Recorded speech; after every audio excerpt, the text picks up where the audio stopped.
If God called you, you don't get to quit. But if it is keeping you from being what God called you, as of this moment, somebody shout now. I'm not talking about last week. I'm not talking about in 3 years when it gets easier. I'm not talking about when we see about this recession. I'm not talking about anything that's going to happen, anything that did happen, but right now, anything that is keeping you from being what God has called you to be, you have permission to quit.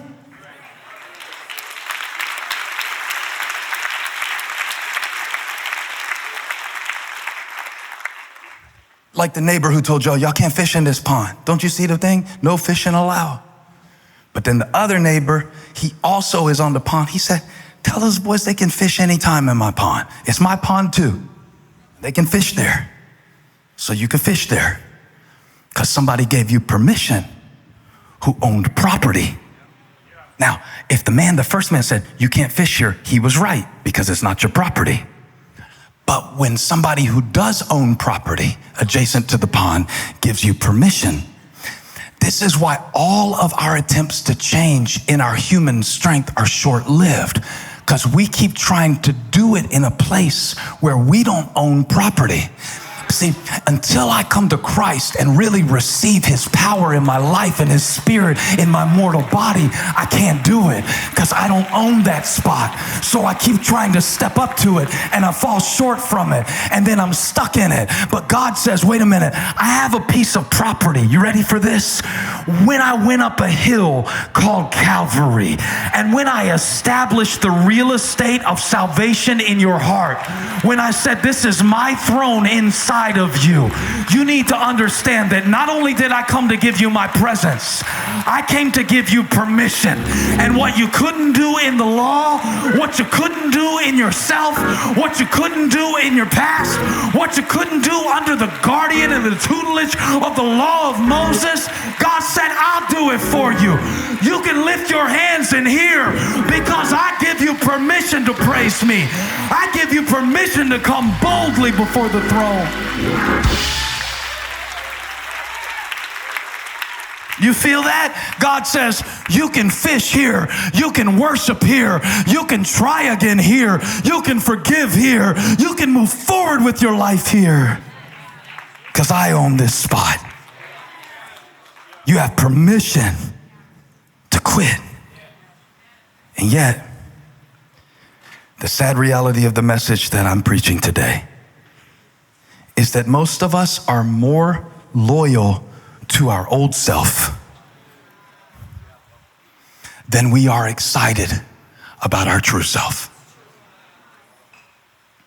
We really are. We still want to play Nintendo, Sega Genesis, and the Lord's got an Xbox 12, and I'm like, I don't know how to work the controls, man. I'm gonna play this Nintendo. Now, the question I really came up here to ask you, I want you to talk about it to somebody today before the day is over. Are you more committed to your limits than you are to your potential? Are you more loyal or committed to your limits than you are to your potential? Based on the way a lot of us speak and what shows up in our language, because our language will always be a great lie detector to see things that we still say and how it affects the way that we think, and it leaks out in our language. So the moment that we begin to basically defend the way we've always been, not acknowledge it, I think that's awesome. Hey, here's where I am. Here's what it is. Here's what I did. Here's what I learned. And there's a lot of healing in that because, as I mentioned, when the bone is broken, if it grows back calloused, then that's going to be worse in the end. So I am not talking about the fact that you don't acknowledge it. But a lot of us go far beyond acknowledging. We actually become advocates of our own weaknesses. I don't mean facing the fact that at 5'4" and 47 years old, you're probably not going to play in the NBA. I think that is a wonderful limitation for you to embrace in your life. I think your family will be happy, and you will put food on the table by acknowledging certain limitations. That's why I didn't get on Mate's back when he came up here, because I thought, oh no, I forgot he was hurt. Now, somebody over there was sending you up like a lamb to the slaughter trying to get you re-injured, but I'm your pastor, I care about you. But I realized in that moment, oh no, this is not wise. That's good. That's good. Every time I preach about permission to quit, somebody goes and gets a divorce.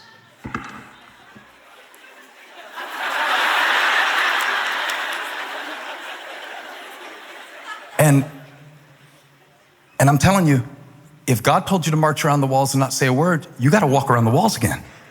If God told you to go check again and there's a cloud up there and you can't see it, you got to keep looking for it. That is not the advocation of a lack of persistence.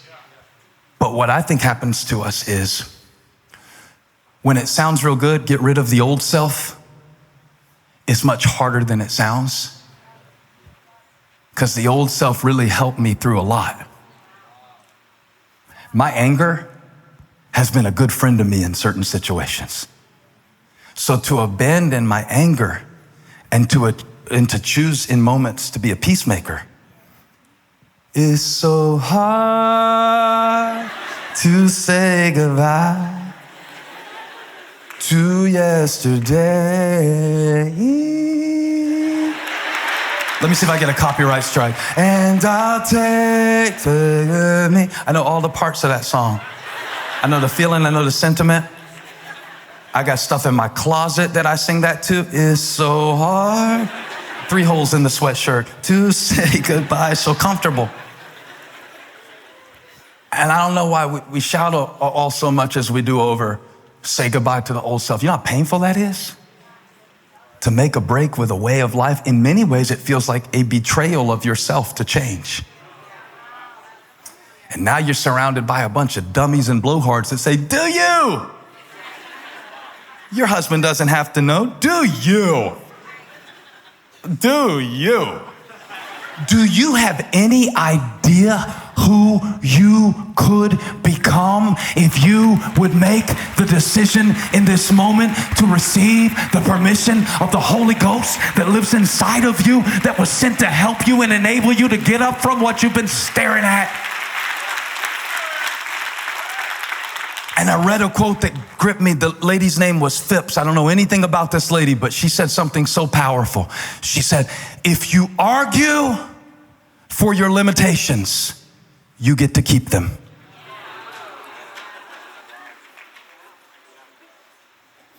Woo! I'm gonna send Phipps an offering once I find out who she is. She's right. If you argue with your limitations, I just have a temper, then you get to continue to burn through perfectly good relationships and keep the people in your life from loving you like they could because you have a temper. Oh man, I mean, I just can't, the money's tight, I can't be generous. Well, the world of the generous gets larger and larger. The world of the stingy gets smaller and smaller. So you are shrinking yourself with every limitation you defend. Should I do a few more examples? All right, let me see what I can think of. I didn't plan this part out.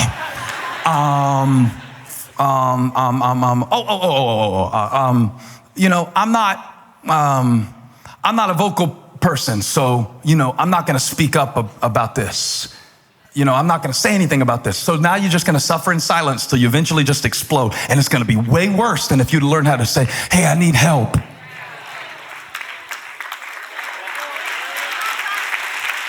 I love it when we get creative about defending our deficiencies. If you would reinvest the creativity that you put into defending what you can't do, and if you would reinvest that, you could be the next Walt Disney. As creative as you are, you invent limitations that aren't even there. Limitations that might be. Limitations that could possibly, who might not possibly like you. Well, I would go, but you know, there's probably going to be already somebody there. It hasn't even happened yet. We used to tell my oldest son Elijah all the time something that everybody told me. They'd go, you ought to be a lawyer one day as much as you love to argue. And I have a lot of friends in the church now that are lawyers, and they don't stand in court and argue all day long. So I now know there was a flawed philosophy that if you like to argue, you should be a lawyer. But you know what? When it comes to the limitations in your life, some of you ought to be a lawyer. Because not only will you argue with people when they try to tell you you can do better, not only will you argue with the evidence in your life that you can overcome and keep on going back, you will argue with Almighty God about who you are. He will send signs and signals to you that there is more in you, and he will show you things that you can do, and you get up in the face of God talking about, well, I can't, and I didn't, and they didn't. And you are a defense attorney for your limitations. And if you argue for those limitations, you get to live in them. See y'all next week. Or, I'm almost done. Y'all help me get this thing home. Y'all help me get this thing home.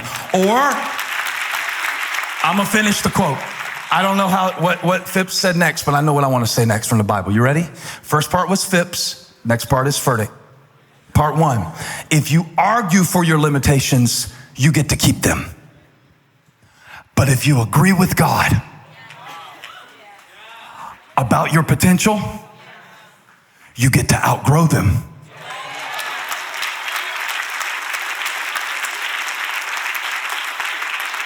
Come on, this is supposed to be my rainy day crowd that knows how to shout over a good point. If you get with God and say, I see what the situation is trying to say about me. I see what my past has been so far. And I know that the patterns of my past suggest that I will never be more than this. And I know that last January I was sitting in church feeling ambitious too. And I know that this has happened so many times in my life that I feel like I'm a slave to it. But now I am making a decision in this moment to take off everything that God did not put on me, to strip it away. Now, I'm not going to just get to do this once.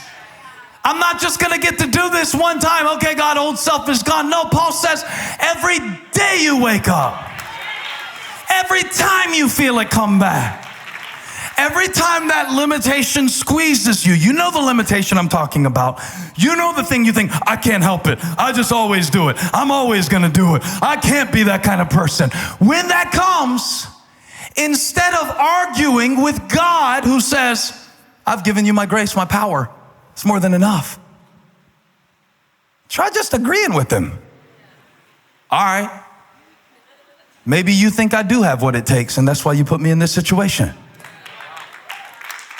Or be like the spies in the book of Numbers. We can't go in. We're too small. We're like grasshoppers. They're bigger than us. And guess what they got? They had a grasshopper self-image, and they lived in a grasshopper situation for 40 years. Because if you argue with your limitations, you challenge them, you get to see what God can do. But if you argue for your limitations, do you do this? Do you ever do this? Do you defend what you cannot become before a God who has said you already are that? Hey, thank you for watching. Make sure you subscribe to this channel so you don't miss a single video or live stream, and share this video with a friend. And don't forget, you can join me live every Sunday. Thanks again for watching.